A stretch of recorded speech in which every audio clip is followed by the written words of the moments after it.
రేవంత్ రెడ్డి ప్రతిపక్షంలో ఉన్నప్పుడు phone tapping పై CBI విచారణకు డిమాండ్ చేశారని, కానీ అధికారంలోకి వచ్చాక బీఆర్ఎస్తో ఒక ఒప్పందానికి వచ్చినట్టు కనబడుతోందని ఆరోపించారు కేంద్ర మంత్రి కిషన్ రెడ్డి. బీఆర్ఎస్ హయాంలో బీజేపీ నేతలు, ప్రజాప్రతినిధులు, జడ్జిల ఫోన్ నంబర్లను సైతం ట్యాపింగ్ చేశారని, కానీ కాంగ్రెస్ సర్కార్ ఇంతవరకు బీఆర్ఎస్ నేతలపై చర్యలు తీసుకోలేదని విమర్శించారు.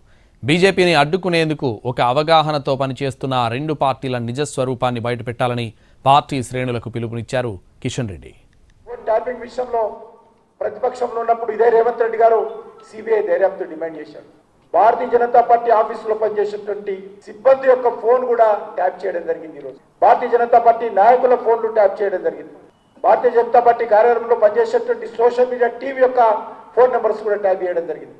ఈ ప్రభుత్వము హైకోర్టులో చెప్పినట్టు హైకోర్టు యొక్క జడ్జీల ఫోన్లు, వ్యాపారస్తుల ఫోన్లు, సినిమా నటుల ఫోన్లు, ప్రతిపక్ష పార్టీల నాయకులు, కార్యకర్తల ఫోన్లు, ఎన్నికైనటువంటి ప్రజాప్రతినిధుల ఫోన్లు కూడా అప్పటి బీఆర్ఎస్ ప్రభుత్వం ట్యాప్ చేస్తే ఇప్పటి వరకు కాంగ్రెస్ పార్టీ ప్రభుత్వము వ్యవహారం చూస్తూ ఉంటే రెండు కలిసి నాటకాలు ఆడుతూ ఉన్నారు. కాంగ్రెస్ పార్టీ, బీఆర్ఎస్ పార్టీ ఒక అండర్స్టాండింగ్ వచ్చారు. Phone tapping